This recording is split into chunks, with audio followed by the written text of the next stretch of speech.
Bien, mis queridos, les invito a buscar en sus Biblias, por favor, en el libro de Filipenses. Vamos a mirar juntos el capítulo 4 y vamos a considerar un par de versículos que son muy conocidos dentro del pueblo del Señor, pero que son de gran bendición en nuestras vidas, y quiero animarte a que prestes atención, tomes nota, porque a través de los años, estos versículos, estos verso 6 al verso 9 del capítulo 4 de Filipenses, han sido de gran ayuda, de gran ánimo en mi vida espiritual, y también, Señor, han servido de desafío a otras personas.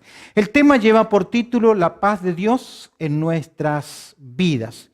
Mire conmigo, por favor, en el capítulo 4 del libro de Filipenses, mira el verso 6 que dice lo siguiente: por nada estéis afanosos, si no sean conocidas vuestras peticiones delante de Dios en toda oración y ruego con acción de gracias. Y la paz de Dios, que sobrepasa todo entendimiento, guardará vuestros corazones y vuestros pensamientos en Cristo Jesús. Por lo demás, hermanos, todo lo que es verdadero, todo lo honesto, todo lo justo, todo lo puro, todo lo amable, todo lo que es de buen nombre, si hay virtud alguna, si hay algo digno de alabanza, en esto pensad. Lo que aprendisteis y recibisteis y oísteis y visteis en mí, esto haced, y el Dios de paz estará con vosotros. Hoy veremos la clave de Dios para las preocupaciones de la vida. La clave de Dios para nuestras ansiedades y nuestras preocupaciones, como lo dice acá el verso 7, la paz de Dios. ¿Cuántas veces estamos tan inquietos e infelices? Siempre estamos buscando algo más. Por lo general no sabemos qué es, pero nos carcome por dentro, dejándonos infelices, buscando algo que no sabemos qué es. Es por eso que el verso 6 comienza diciendo el escritor: por nada estéis ¿qué? Afanosos, ansiosos. El síndrome moderno es la ansiedad, los ataques de ansiedad. Es aquella sobrepreocupación por cosas.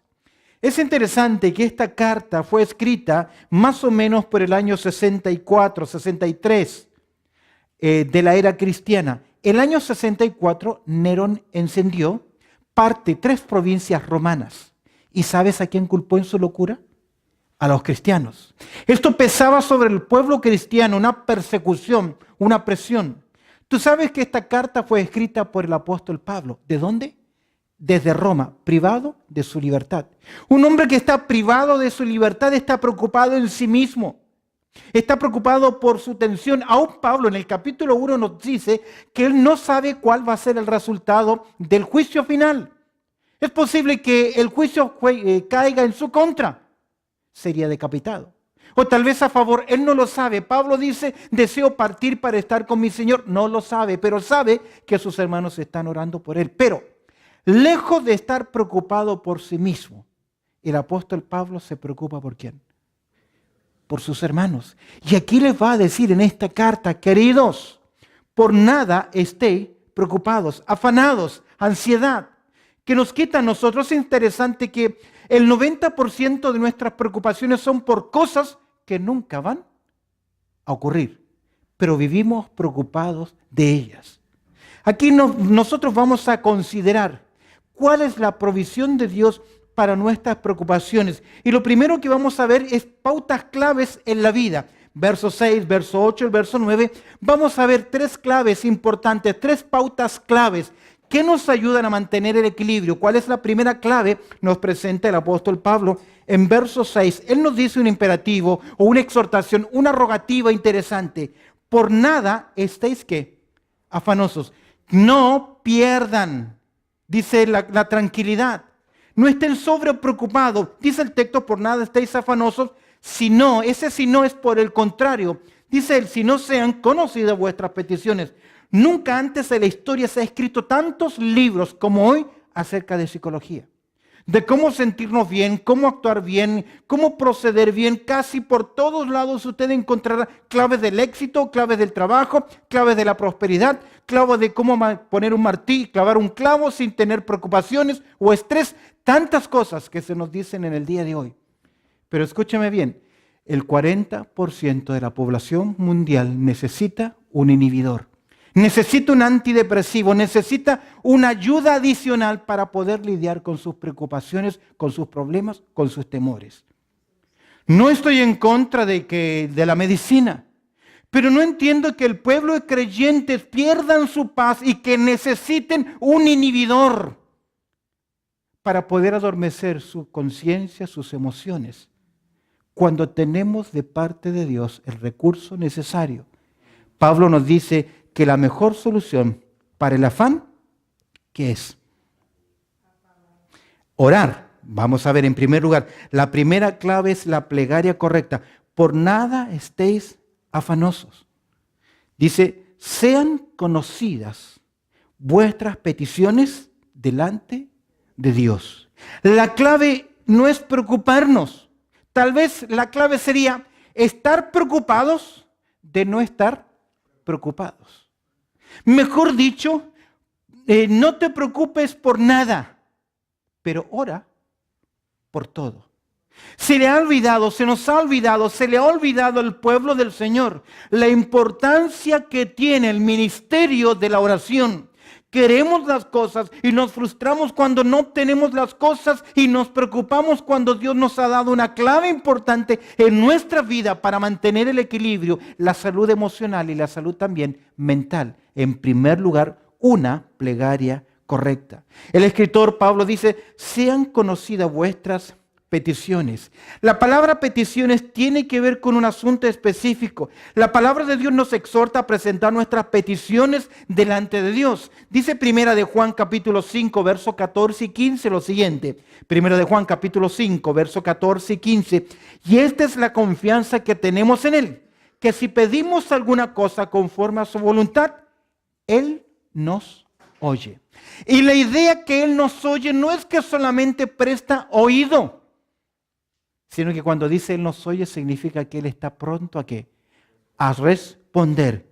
Y sabemos, dice el verso 15, que Él nos oye en cualquiera cosa que pidamos. Sabemos que tenemos la petición que le hayamos hecho. ¿Por qué? No te preocupes por nada, pero ora por qué. Por todo. Se ha dicho que si queremos avergonzar a alguien con una pregunta, un creyente es preguntarle cuánto tiempo dedicó hoy para estar en la presencia del Señor. ¿Cómo oramos? Dice el escritor, sean conocidas vuestras peticiones. ¿Cómo debemos orar? ¿Qué nos dice Pablo? En primer lugar, oración. ¿Cómo debemos orar? Para tener ese equilibrio, esa salud mental, esa paz. El escritor dice, en primer lugar, necesitamos una plegaria correcta. ¿Cómo orar? El texto dice, en toda oración. Esa expresión en toda oración, esta palabra se usa para indicar una oración personal. Está asociada con dos cosas, con la devoción y la adoración. Está asociada con la dependencia, con el reconocimiento. Cuando usted ora, no le informa a Dios de lo que usted necesita, sino que cuando usted ora le dice, Señor, dependo de ti. Salmo 139 dice, aún no está la palabra en mi lengua y aquí, oh Dios, ¿qué? Tú las sabes todas. Entonces uno se pregunta, ¿por qué orar si Dios ya lo sabe? Es que la oración es el ejercicio en que usted aprende a confiar en Él. Primera de Pedro 5:7 dice, echando nuestras ansiedades sobre la oración es no informar a Dios de lo que me está pasando, sino decir, Señor, en todo lo que me está pasando, confío en ¿quién?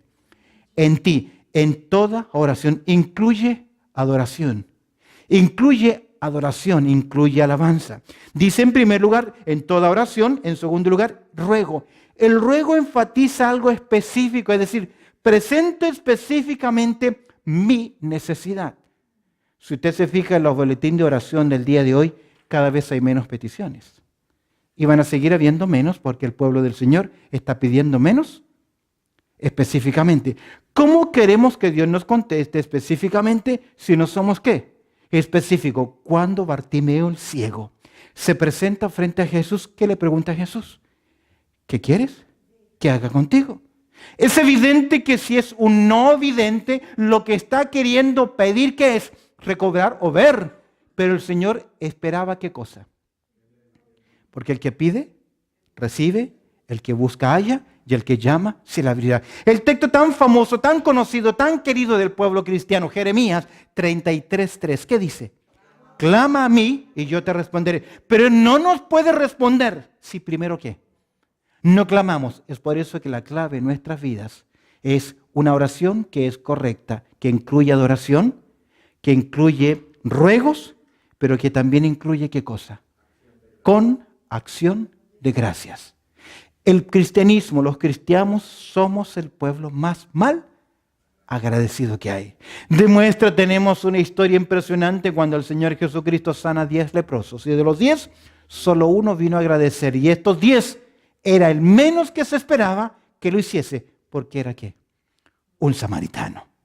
Ahora es interesante, el Salmo capítulo 100 dice, entrad por sus puertas. Se lo dijo Dios a la nación de Israel. Entrad por sus puertas, ¿con qué? Con acción de gracias. ¿Cuándo fue la última vez que usted elevó una oración sencillamente para decir que, Señor, gracias? Ojo, en Juan capítulo 11, antes que Jesús dijese a Lázaro, Lázaro, ven fuera, Jesús ora al Padre y le dice, gracias te doy, Padre, porque tú siempre que me oyes. Gracias. ¿Cuándo fue la última vez? Es interesante que Pablo le escribió a los hermanos de Tesalonicenses en su primera carta, en el capítulo 5, verso 18, lo siguiente, que nosotros debemos dar gracias a Dios. Dice, en todo. Y a los hermanos de Colosa les escribe en el capítulo 3, verso 15, que no solamente debían dar gracias a Dios en todo, sino por todo. Sed, dice, agradecidos. Esto es interesante porque cuando aprendemos a agradecer a Dios, sea lo bueno, sea lo malo, eso prepara nuestro corazón. Eso prepara nuestras vidas. El agradecer a Dios en todo y por todo cambiará mi forma de pensar y mi forma también de actuar. El espíritu de gratitud es la forma de Dios para cambiar nuestro interior acerca de las cosas. Para cambiar nuestro interior acerca de las cosas, si comenzamos a hacer una lista de todo lo que Dios ha hecho por nosotros, no será muy difícil tener este espíritu agradecido y a un lado la ansiedad y los temores. Si usted hace una lista de todo lo bueno que ha sido el Señor con usted, del cuidado que ha tenido para con usted, de la gracia del Señor en su vida, hoy en el presente podrá darse cuenta que ese Dios no ha cambiado. Y esto es porque hemos agradecido. ¿Usted ha agradecido al Señor por esas pruebas difíciles que Dios le dio en la fuerza para superarla? Salmo capítulo 90 dice, ¿tú nos has sido refugio? ¿Qué? ¿De generación en generación? Yo supe que mi abuelo fue un fundador de iglesias, mi bisabuelo, mi abuelo, mis padres, mi madre, yo, mis hijos, generaciones pasadas y tal vez los hijos de mis hijos, que ellos aprendan a confiar y ser un pueblo agradecido, porque tú nos has sido refugio de generación en generación. Por lo tanto, Pablo nos dice, no te dejes consumir por la angustia, por la ansiedad, por los afanes. ¿Qué es la clave? En primer lugar, aprende a tener ¿qué cosa? Una plegaria, una oración correcta. Acción de gracias, rogativas, también agradecimiento al Señor. Pero en segundo lugar, al mirar el verso 8, no simplemente debemos tener una plegaria que es correcta. Si tú observas conmigo el verso 8, encontrarás que Pablo dice lo siguiente, por los demás hermanos. Nuevamente nos va a presentar algo interesante. Por los demás hermanos dice todo lo que es verdadero. Segundo lugar, todo lo honesto. Luego, todo lo justo, todo lo puro, todo lo amable, todo lo que es de buen nombre. Si hay virtud alguna, si hay algo digno de alabanza, ¿qué? En esto pensad. Ahora el escritor nos va a llevar no simplemente a una plegaria correcta, rogativas, oraciones, acciones de gracia, sino que ahora nos va a decir, aprende a pensar correctamente. El triunfo y la derrota de los creyentes no está en cómo nos sentimos, sino en cómo pensamos.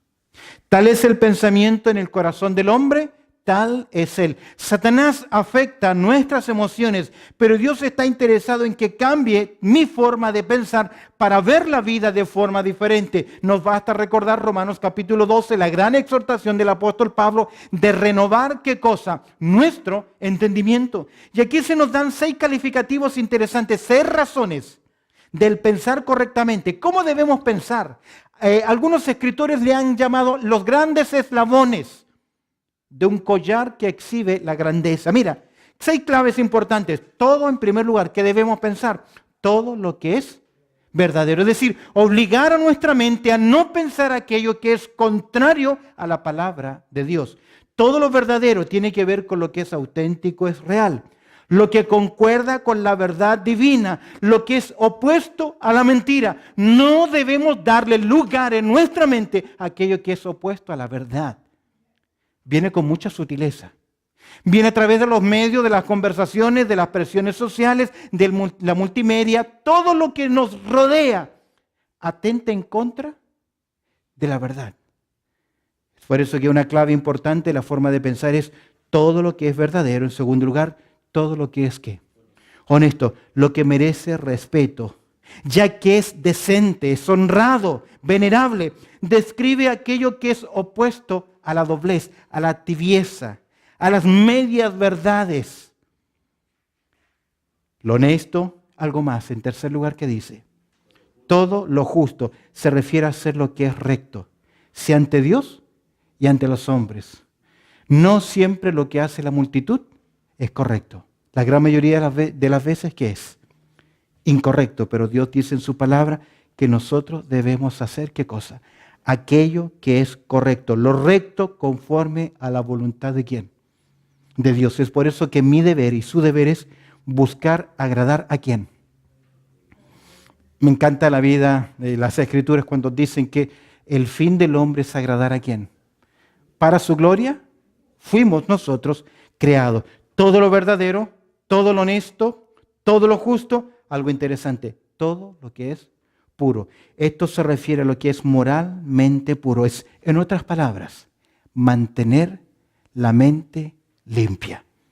Déjame decirte, en nuestra sociedad tan avanzada en tecnología, es casi imposible mantener la mente, los pensamientos puros, porque todo lo que nos bombardea es obsceno, es contrario. Pero ¿qué dice Dios? No simplemente debemos tener una plegaria correcta, sino que debemos aprender a pensar correctamente lo verdadero, lo honesto, lo justo, cuarto, lo puro, quinto, todo lo amable. Se refiere que provoca una respuesta de amor.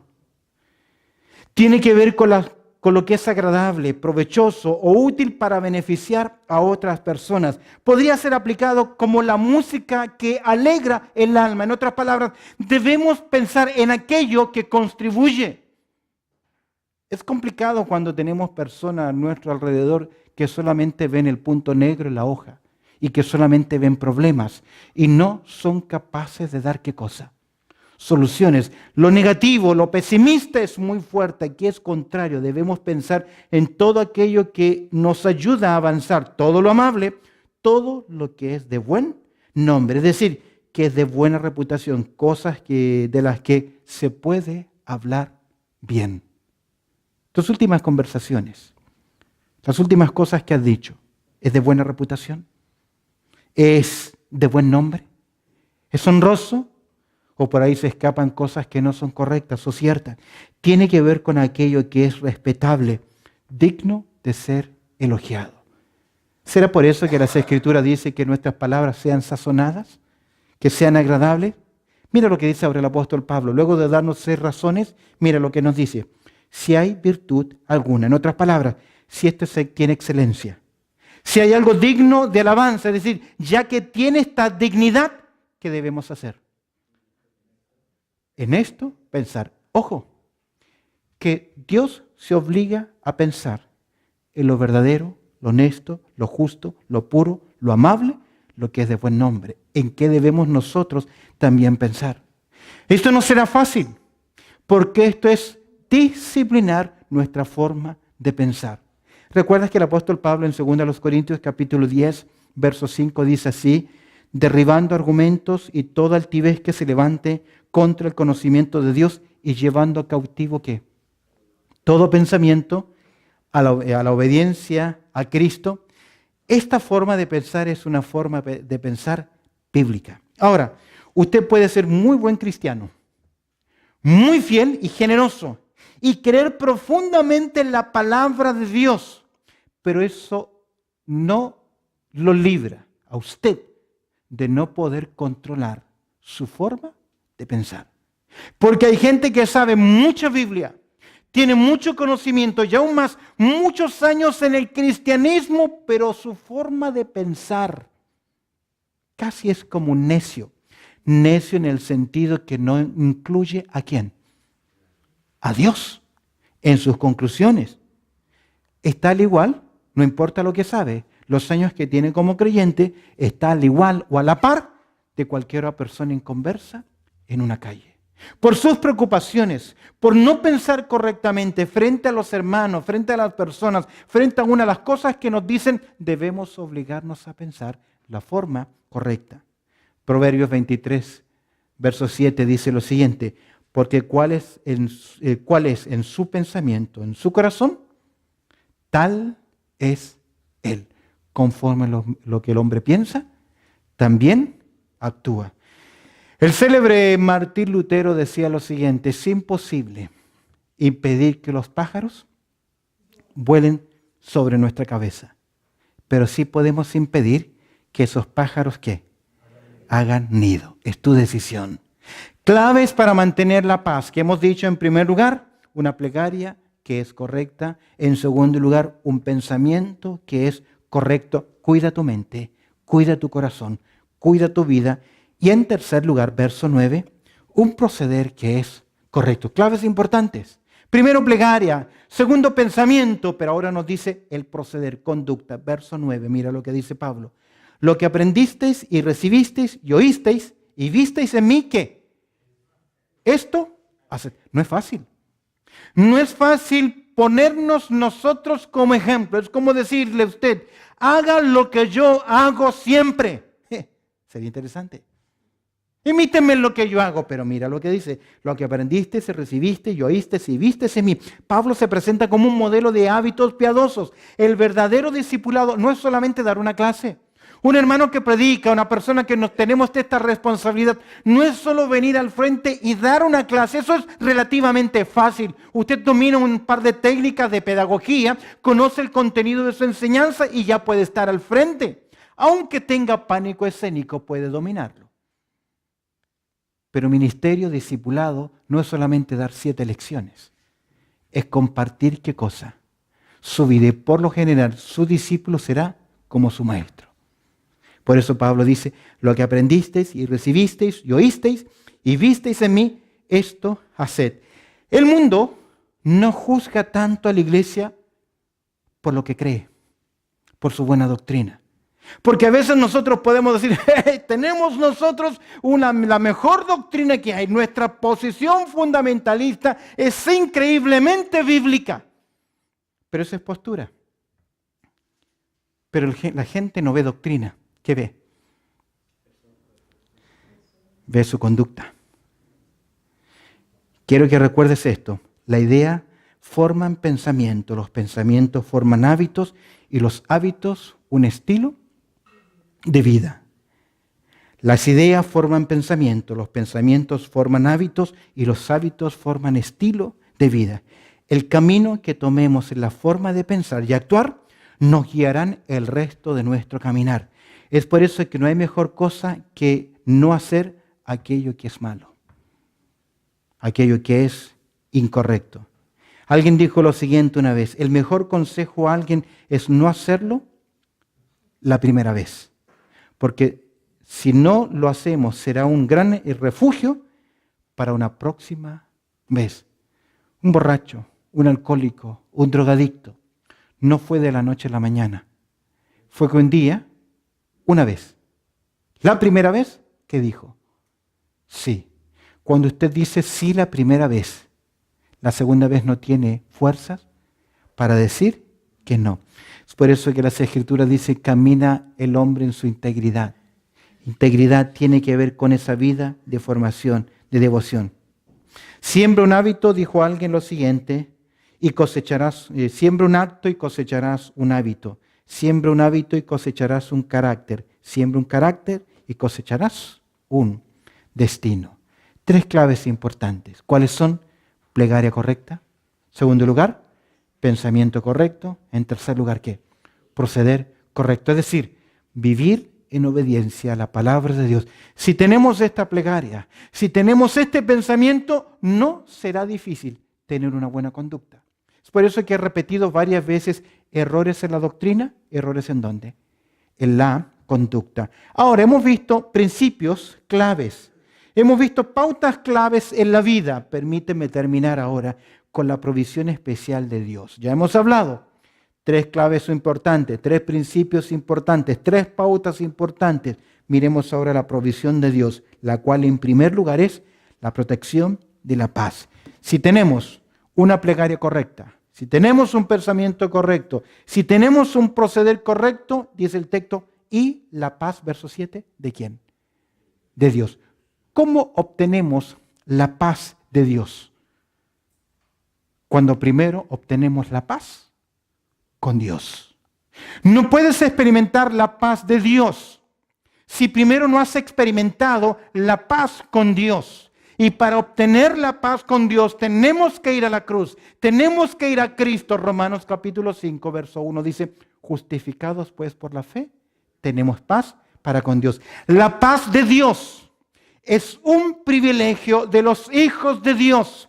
Dios no le puede dar esa paz a toda persona. Dios se la da a sus hijos. Es por eso que Jesús dijo a sus discípulos, mi paz os doy, mi paz os dejo. La paz de Dios debe ser experimentada por todo creyente. La paz de Dios tiene que ver con aquella confianza que es independiente a las circunstancias, a lo que nos rodea, porque nos lleva a depender y confiar en Dios. Aunque las cosas no estén marchando bien, sabemos que Dios tiene el control de todo. Amén. ¿Qué dice Romanos capítulo 8, verso 28? Para los que aman a Dios, ¿qué?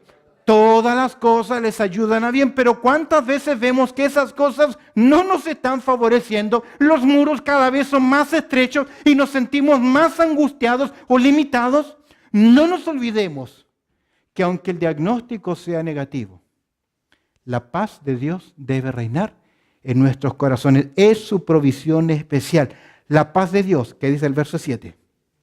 ¿Qué hará? ¿Qué hará la paz de Dios? Y la paz de Dios, que sobrepasa todo entendimiento, no tiene una lógica. Mira, esta paz guardará vuestros corazones y vuestros pensamientos en Cristo Jesús. El término guardar es interesante, márcalo ahí. Es un término militar que significa una fortaleza cuidada celosamente por soldados. Es que Dios promete custodiar nuestras vidas celosamente, militarmente. Esta expresión tiene que ver con una protección, con seguridad, confianza. No es producto de una autoaceptación o un falso resignamiento, es una conducta, es un autoimpuesto por algo, sino que es una confianza que a nuestro lado, ¿quién está? Veamos el Salmo 23. La oveja dice, aunque ande por valle de sombra y de muerte, ¿qué? No temeré mal alguno, ¿por qué? Porque tú estarás conmigo. El salmista se dice a su alma, se dice a sí mismo, ¿por qué te abates, oh alma mía? ¿Por qué? ¿Estás solo? Cuando Pablo le escribe a Timoteo, todos me han abandonado. Al final le dice, pero aunque padre y madre me dejaren, con todo eso, ¿qué? Jehová me recogerá, Él estará a mi lado. Guardará vuestros corazones y vuestros pensamientos en Cristo Jesús. ¿Cuál es la provisión especial? La protección de la paz. En segundo lugar, lo particular de la paz de Dios. Dice que esta paz sobrepasa ¿qué? Todo entendimiento. No es lógica. No funciona con la lógica.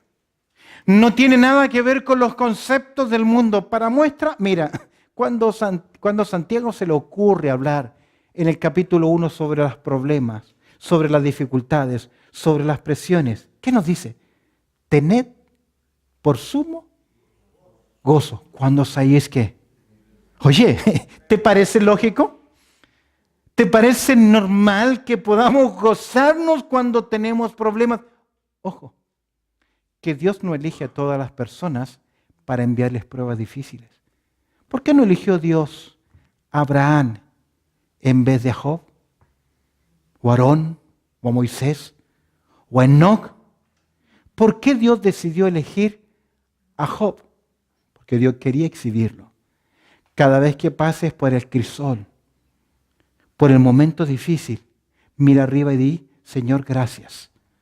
Porque solamente las joyas, Solamente el material precioso pasa por la hornaza. ¿Para qué? Para ser más puro. Quita la escoria de la plata. ¿Y saldrá qué?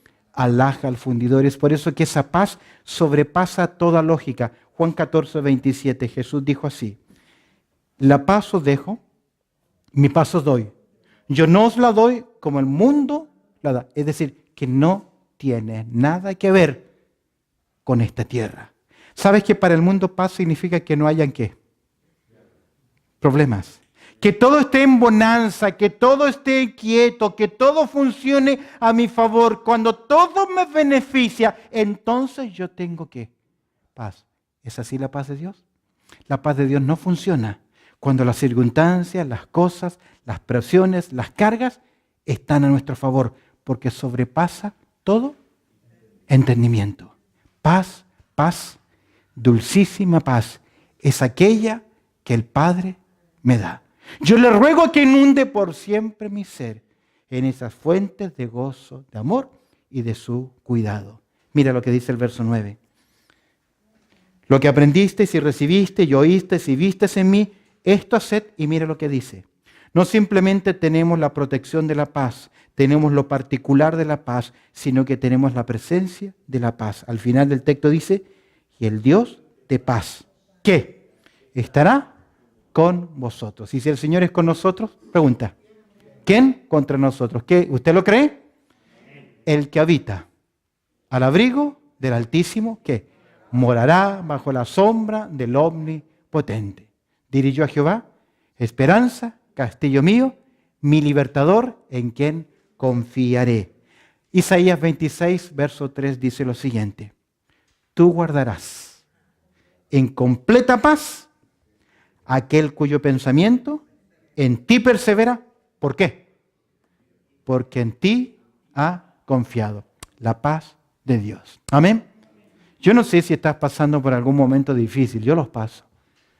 Y de vez en cuando estos versículos vienen a mi mente porque necesito tener una plegaria correcta. Necesito tener un pensamiento correcto para poder tener ¿qué cosa? Un proceder que es correcto. ¿Cuántas veces queremos correr a nuestra manera? Dice que la insensatez del hombre tuerce su camino. ¿Y luego qué?